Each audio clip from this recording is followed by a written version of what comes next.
Good afternoon. Looking for values in all the wrong places. Uh, in psychology, everyone from Wilhelm Wundt to Solomon Asch to James Gibson have claimed that values should be central to the discipline. The phenomena that seems to demand some account of values is that actions are evaluative, they're selective and coordinated. What accounts for that selectivity and coordination, though, is an interesting question. Is it laws? Is it goals? Is it rules? Laws would be conditioning, prior experience, perception, action, and variances. Goals would be things like intentions and plans, rules, grammar, social conventions. Are values any of those things or something else? What's a good place to look for values? Well, it depends on what values are. The general meaning is what's important, what's worthwhile, what's worth our time, attention, and effort. The larger meaning lurking behind that is what is good that we should seek it, what is the right way to seek what is good. These seem to be qualitative judgments. How might we do research that can bring quantitative measures to bear? The most common approaches start out with a list of values that have been determined by the experimenter. These are assumed to be ranked in accordance of their importance to me. For example, the standard of what makes it good is the person thinks it's like me or it's what I like. The list is then applied to situations such as my voting preferences, so we correlate my ratings or rankings and preferences, or the effect of age, gender, and culture are looked at their effect on value ratings. All of these approaches, though, treat values in terms of words and conscious choices. It seems to me to be a problem. So I think looking in the wrong places, why values are not localized, but ecological. Now, to start with, in everyday talk, we speak as if values are possessions of persons. We talk about my values, your values, or preferences of groups, their values, whatever qualities of objects in some cases. But if truth or justice or freedom or love, for example, are simply personal possessions, we've got an issue with the following kind of situation. And this is very, very common. A famous person, for example, is accused of caring only for wealth and refers to people who make choices that do not advance their prospects for gaining wealth as losers. Now, if values are merely personal, what would be the basis for the criticism? What would be the basis for that person to realize their own small-mindedness and to attempt to develop a richer appreciation of what makes for a winning human life? The argument is the same if we scale it up for groups. On what possible basis could a group engage in self-critique and self-improvement, or one group try to get another group to rethink their position or direction? Without some kind of larger framework, without common ground, there really can't be love, freedom, justice, truth, or other values, it seems. So enter ecological values realizing theory, which we're just going to briefly describe. Values are not located in persons or groups or objects or histories, like genetic histories or reinforcement histories. Values are neither personal nor environmental, but ecological. The hypothesis we've been investigating is that values are ecosystem constraints on fields of action that enable actions to be defined and evaluated. So they might be thought of as right relationships within the ecosystem that allow the ecosystem to flourish. They're distributed across all the components of the system, not located in isolated portions. They're relationships. What makes something good is that it contributes to the flourishing of the ecosystem. So finally, we might think of values as ecosystem demands placed on fields of action. Now, methodologically, the approach here is to start out looking at a particular context or task or a field of action, and then hypothesize about likely values constraining actions in that setting. In doing that, we're also trying to learn about values at the same time. So it goes in both directions. Values realizing is used first as a critical tool. If that clarifies results, then there's the attempt to develop predictions that alternative accounts would be unlikely to consider. So some examples quickly. The first one is, what defines driving? Driving is not simply goal-oriented, going from A to B. It's not simply rule-following, staying between the lines, obeying the signals. It's not simply law-governed. Forces, frictions, optics, haptics, all of those things matter. They're not enough. Values are required. Accuracy, tolerance, speed, safety, freedom, trust, comfort, equality, justice, stability, flexibility, all of these are values, among others, that constrain what makes driving driving. We have to be accurate, but not get too close. That's tolerance. Equality would be that we have equal rights to the road, with some exceptions. The general point is all of these values jointly constrain the actions of drivers. All the values work together to constitute driving. And one of the most common errors that we make in driving research and other kinds of research, according to the theory, is to focus on a single value and treat it as if it were a goal. That leads to forms of evil and error. Here's a main example, is the Ash dilemma. The traditional account of this first is it's seen as a set of experiments that demonstrates a powerful demonstration of conformity. I think differently, as you'll see. The task is simply to look at the line on the left, pick the line on the right that you think is equal. It's supposed to be easy. The standard account is not framed in terms of values at all. Rather, it's about external pressure. Do I crack or do I stand firm against the pressure? The qualitative judgment being made by researchers is that I should dissent from incorrect answers, and if I fail to do so, I'm making an error and I'm conforming, and conformity is bad. What if, though, we view the dilemma not in terms of pressure, but in terms of values? What are the values that properly constrain actions in an Ash dilemma? Ash, it turns out, was actually not out to show conformity, but the power of truth, except he had a simple view, too simple of a view of truth. He thought it meant just ignore others, say what you see, don't worry about what other people are thinking. Donald Campbell, another important social psychologist, and his friend disagreed with him and said he thought it was wrong to do that. You shouldn't ignore other people's views. Social epistemology requires that we listen and learn from each other. We should trust consensus. However, what makes a consensus work is the independent judgments of individuals. So interestingly, he proposes that Ash participants should believe others are correct, but then they should give their own answer, which they would believe was incorrect. The question social psychologists ask generally is quite different from Ash and Campbell. They're just not concerned with truth. Why do people crack, is what they want to know, under pressure, when they think it should be so easy to hold steady with one's own personal views? These are pretty easy questions, they think.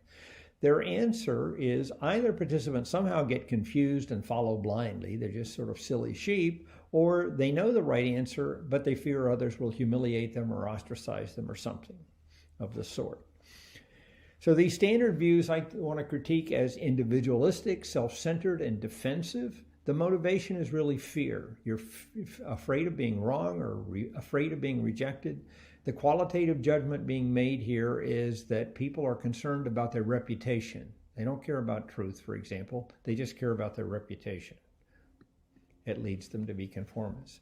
Now, the results are fascinating here. 2/3 of all answers were dissents on critical trials. So dissent absolutely dominates. 70% of participants mostly or always dissented on critical trials.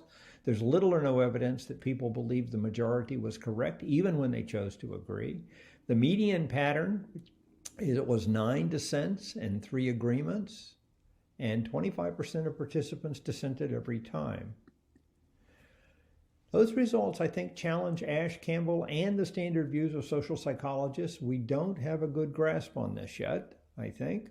Far too much dissent for standard views. There's far too much dissent for standard views of social psychologists. There's too much agreement for Ash. For Campbell, there's little evidence that many people believe the consensus was correct. All of the views ignore the distribution as a whole, especially the most typical participants. Ash did talk about the two extremes of the distribution, what he saw as the good guys and the bad guys, so to speak. Most social psychologists do not address dissent and truth-telling at all, and yet that's the dominant result. So how can we account better for the situation as a whole? How can we get past simple judgmentalism and simple rules for how one should behave in such situations? The ecological account sees it as a field of action constrained by many values. We're going to talk about 4. And you're learning about the values as you're learning about the situation.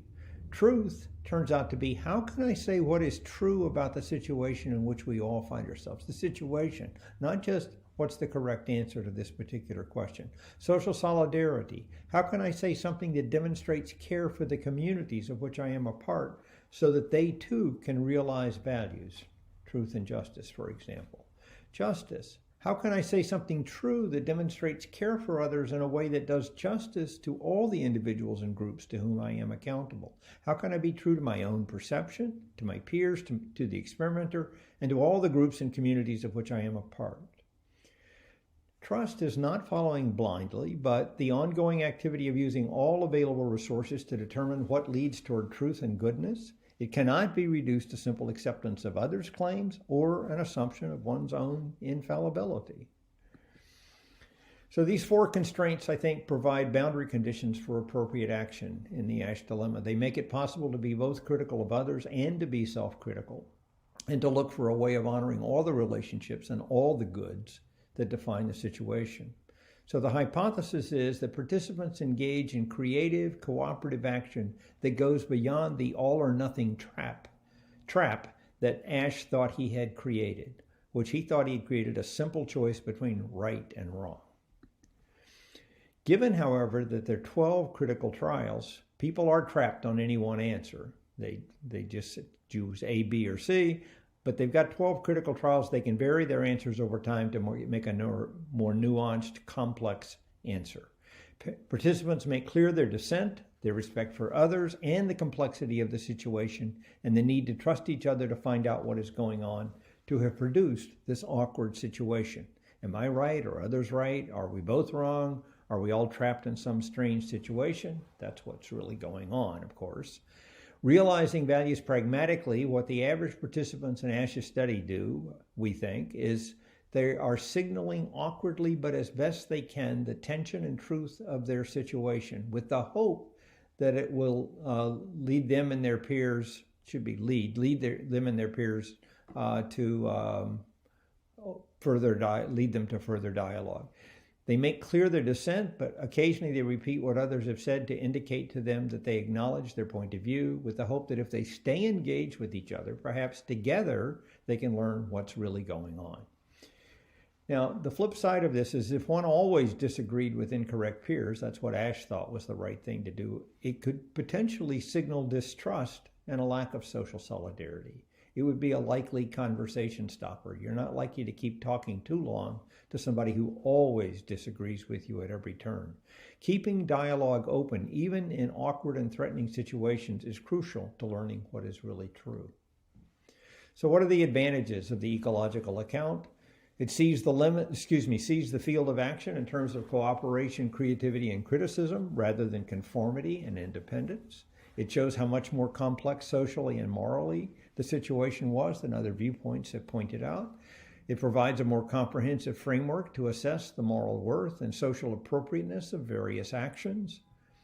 It avoids false all-or-nothing qualitative judgments, such as social psychologists regularly say if you've dissented 11 times and agreed once, you're conforming, therefore you're guilty as charged.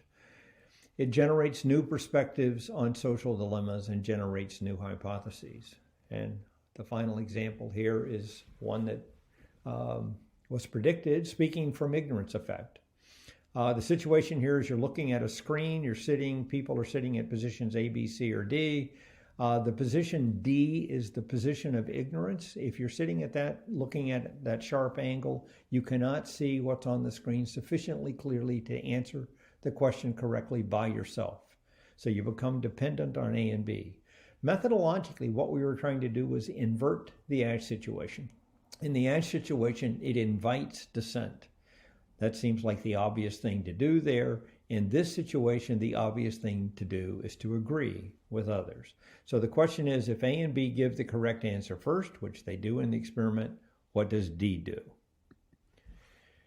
This might seem like a no-brainer, like, duh, they're going to agree with A and B. What else could they possibly do? However, people very much experience this as a dilemma, as we predicted they would, regardless of what they decide to do. Even if they always agree, they feel this is very awkward for them. But 30% of the time, participants knowingly disagreed with correct answers when they were at position D. If they were at C, which was out of just far enough they could see well, they virtually never disagree. So they don't mind repeating. They just, but they don't do that when they're at D. If participants are primed to be honest, they disagreed 49% of the time, even when that meant giving up a possible financial reward. So to explain this, it's the same dynamics as in the Ash situation. It's about truth and social solidarity and trust. People want to truthfully and cooperatively, speak truthfully and cooperatively, with perceptual and pragmatic warrant, making a unique contribution based on their point of view. Truthfully, people cannot see. They sometimes, as a consequence, choose to reveal their ignorance.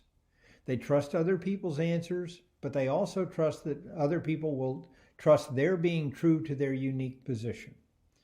And expressing ignorance obviously makes them vulnerable in some sense, but it also improves their ability potentially to learn in the long run. The expression of vulnerability is a sign of social solidarity. Implications of the effect are truth is about more than correctness. Social solidarity is about more than agreement with others, and truth is about more than blindly following. People are not simply goal-oriented. I want to be liked, I want to be correct, I want to belong. You can do that by agreeing all the time, very easily. Why do the speaking from ignorance effect? Concluding reflections, values are not a thing to be measured. They are ecological relationships in which one may participate. Values are like the horizon, playing a crucial role in locating you and in providing a large-scale context for orienting your local actions. But it is not something that can be examined or manipulated directly. If one approaches the horizon to see what it only recedes to a still wider context.